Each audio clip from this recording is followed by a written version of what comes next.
പ്രത്യേകതരം ചെണ്ടകളാണ് വാദ്യോപകരണങ്ങളിൽ പ്രധാനം. വിവിധ ആഘോഷങ്ങളിൽ വ്യത്യസ്ത വലുപ്പത്തിലും രൂപത്തിലുമുള്ള 10-ലേറെ ഇനം ചെണ്ടകൾ ഉപയോഗിക്കുന്നു.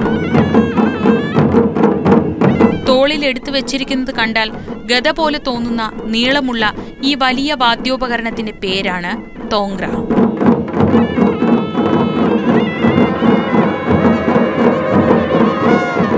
ചെണ്ടകളും തോങ്ക്രയും ഒന്നിച്ചു മുഴങ്ങുമ്പോൾ ഗോത്രവംശീയതയുടെ പരുക്കൻ താളങ്ങളാണ് നമ്മുടെ കാതുകളിൽ പതിക്കുക.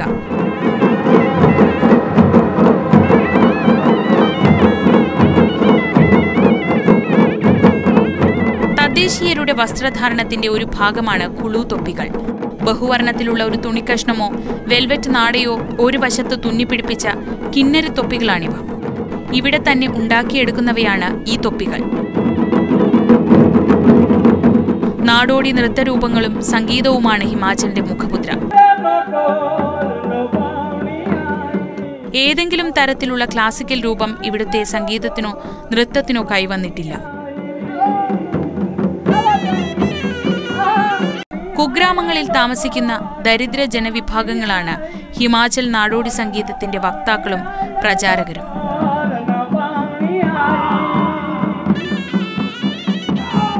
ഗോത്രകലകളാണെന്നതിനാൽ തന്നെ പ്രാകൃതമായ ചുവടുകളും മറ്റുമാണ് ഈ നൃത്തങ്ങൾക്ക്.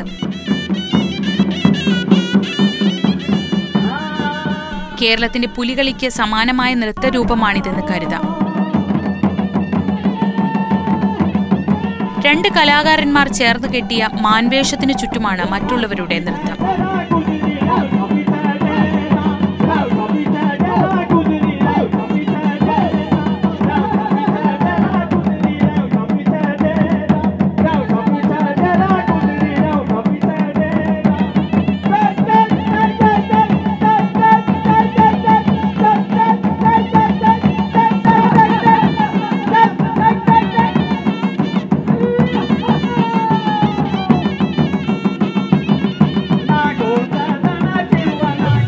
പരമ്പരാഗത വേഷത്തിലെത്തിയ വനിത നാടോടി ഗാനം ആലപിക്കുകയും ഒപ്പം ചുവടുവെക്കുകയും ചെയ്യുന്നു.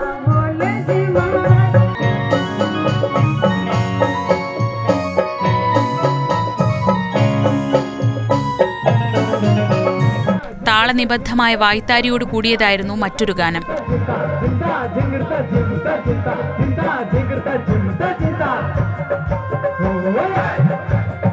അതിനൊപ്പിച്ച ആവേശത്തിൽ ചുവടുവെക്കുന്നവരെയും കൂട്ടത്തിൽ കണ്ടു.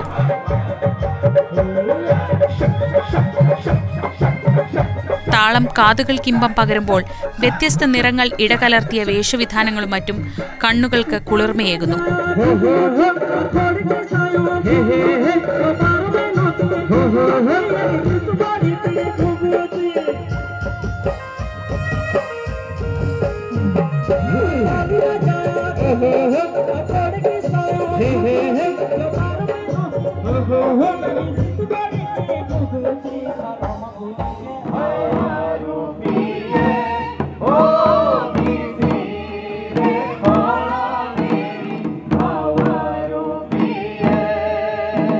പരസ്പരം കൈകൾ കുറുകെ ചേർത്ത് പിടിച്ച് നടത്തുന്ന ഈ നൃത്തം ഹിമാചലിന്റെ അടയാളമാണ്.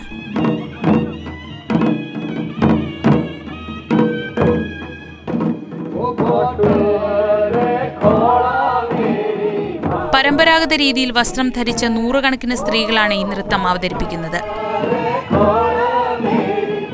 ചെണ്ടയും തോങ്ക്രവുമാണ് പശ്ചാത്തലത്തിൽ. ഒപ്പം പാട്ടും സംഭാഷണവും ഒക്കെയുണ്ട്. വലിയൊരു ജനക്കൂട്ടം ഒന്നിച്ച് ആഘോഷത്തോടെ ചുവടുവെക്കുമ്പോൾ അത് കാണാൻ വല്ലാത്തൊരു ചന്തമാണ്.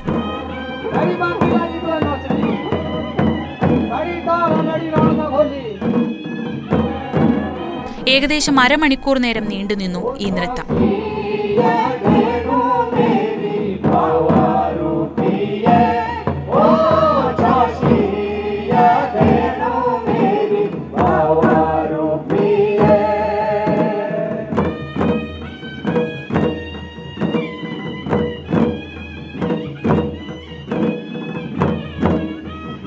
ഹിമാചലിന്റെ സാംസ്കാരിക മുഖം നേരിട്ടറിയാൻ സാധിച്ച ഒരവസരമായിരുന്നു മാതൃഭൂമി യാത്രയ്ക്ക് ഈ പരിപാടി. യാത്രക്കിടയിൽ അപൂർവമായി വീണ് കിട്ടുന്ന അത്തരമൊരവസരത്തിന്റെ സന്തോഷത്തിൽ ഹിമാചൽ പ്രദേശിലെ മറ്റ് കാഴ്ചകൾ തേടി മാതൃഭൂമി യാത്ര അടുത്തയാഴ്ച.